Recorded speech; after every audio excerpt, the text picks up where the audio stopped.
Welcome to this week's Eternal Monday. Today we have Copperajah EX going up against Ultra Necrozma from Cosmic Eclipse. Before we begin, I just want to remind everyone that the Eternal format is a base set onward format with a ban list, so it's like Unlimited, but a little less insane. If you want to learn more about the Eternal format and the cards on its ban list, you can go to justinbasil.com/eternal. For our first deck list, we'll be looking at Copperajah EX. We saw a version of this 2 weeks ago. This one has had a few tweaks. Overall, though, it is more or less the same deck. You have Jasmine to help you set up turn 1 going second.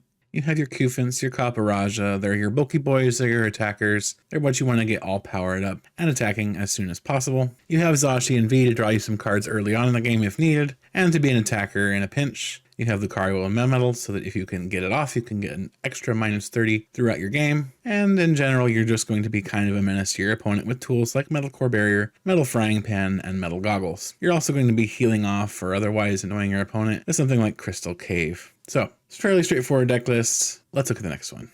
And second, we have Ultra Necrozma with 4 different versions of Trebuch because they're all useful in their own ways. 3 copies of Garbotoxin Garbodor because it's a menace. It also shuts off our hostile ability on Ultra Necrozma to allow us to attack. And we have an access to Trashalanche Garbodor also to do a ton of damage against decks that like to burn their items early on. We have Double Dragon Energy to power up Ultra Necrozma's attack. Overall, Ultra Necrozma's ideal is just getting Garbotoxin out, getting it activated by attaching a tool card, and shutting off our ability so that not only can we attack, but we'll also take away all of our opponent's abilities so that they're thoroughly restricted in what they're able to do with their support Pokemon. We will, of course, be attacking with Ultra Necrozma's only attack, Luster of Downfall, which does 170 damage, and discards an energy card attached to our opponent's Pokemon, which for a lot of decks, and that includes Copperajah, as you'll see later here, that's quite a problem. Anyway, we've seen Ultra Necrozma, we saw it last week, let's jump into the game. As our players get shuffled up here, I'm just going to comment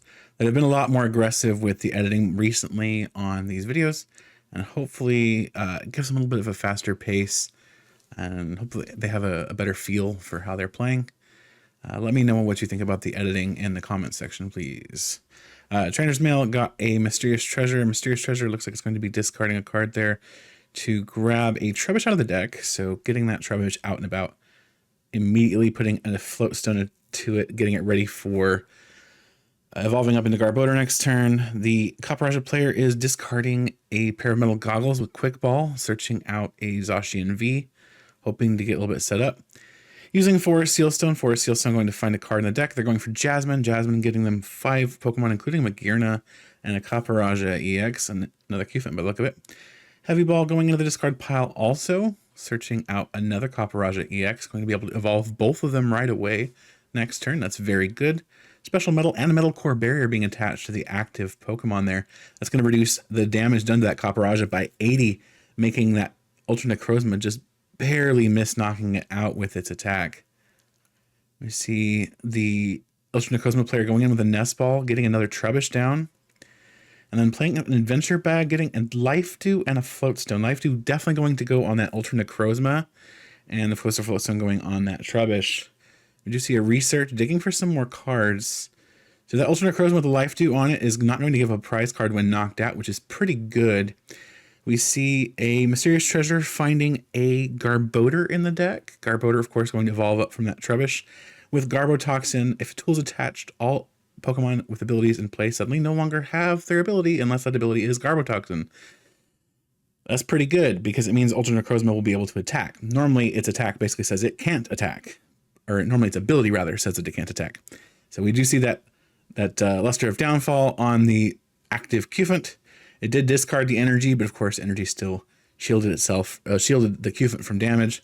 So the Cufant barely survives. We see a Guzma and Hala come down off of that Lapras, discarding a Magearna EX and a Luke Metal, getting a Special Metal Energy, that Crystal Cave, and another card. The Metal Saucer coming down, attaching that Special Metal Energy to the Zacian. And then we see a Jet Energy pulling that Zacian into the active spot. Ladies and gentlemen, Jet Energy was a mistake. That card is so good. And then we see the knockout from the Zacian V, but unfortunately the Copperajah player is not able to take a prize card because of Life Dew. Lana's Fishing Rod shuffling back the Ultra Necrozma and the Life Dew into the deck, so both will be available for later. We see a Versus Seeker come down, Player eyeing up the research coming down with it. Discarding a teammate's. And another card there. Getting that life dew back, that's pretty good. Life dew goes, you're going to go right back on that Necrozma if I have to guess. Yep, there it is. That's pretty annoying. Floats, or the other Garbodor is now evolved. That is really hard to deal with. So we do see the Necrozma going into the active spot with that life dew and a double dragon energy attached. So it will be able to attack. So that Zacian is going to take some damage here. It looks like 150 damage with the two energies reducing its damage taken. We see the player here using Battle Compressor to discard another Battle Compressor and a couple of eggs. Unfortunately, the eggs aren't able to use Propagate because, unfortunately for them, Garbotoxin's shutting it off. So the player is using Roxy to draw some cards, but they have to discard their Copperajah EX. We see a switch into the Lapras and a Prey. They don't have the Guzma. They always have the Guzma, folks. They always have the Guzma. Let's see here. Nope. Not this time. Lapras is knocked out. Copperajah EX goes in the active spot with a little bit of damage on it. That was the Cufant that was hit into earlier. That's why it's only got a little bit of damage.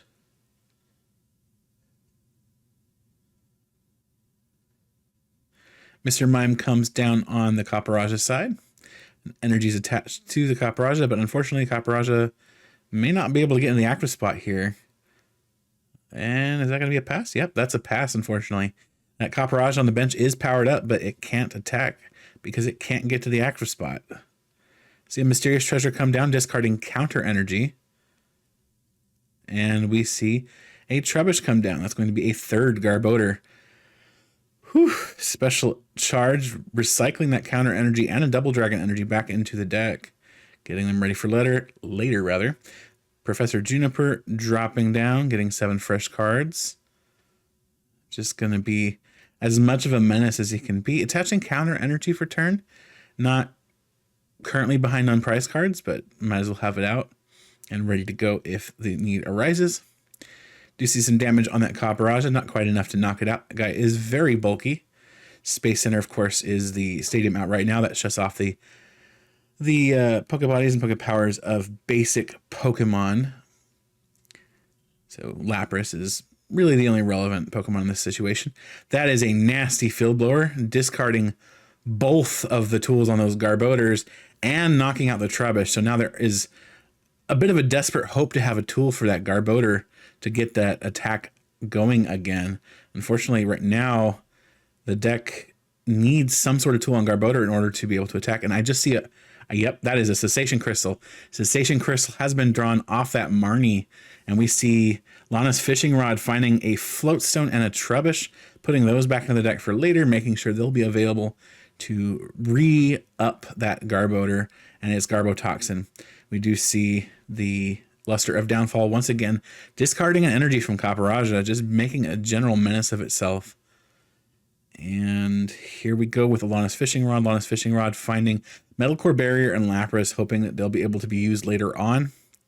Lapras, of course, is not really effective right now, and no counter stadium has been played with that Space Center in play.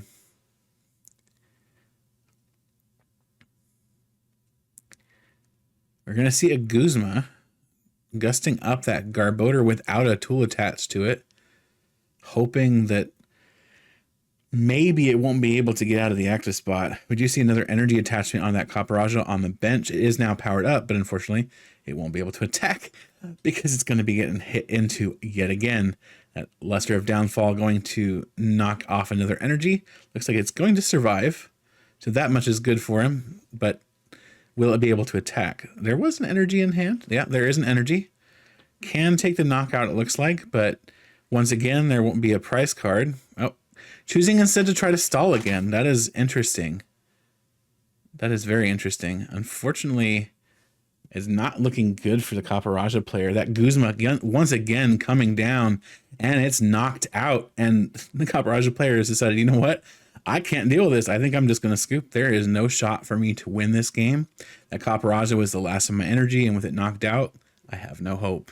Well, that's it for today's game of Copperajah EX versus Ultra Necrozma in the Eternal format. I hope you enjoyed this particular game. And if you find yourself in the San Antonio area this Saturday, November 11th at 11 a.m., you can join us for an Eternal format special event at Dragon's Lair at Alamo Ranch. Either way, thank you all for watching, and I'll see you in the next video.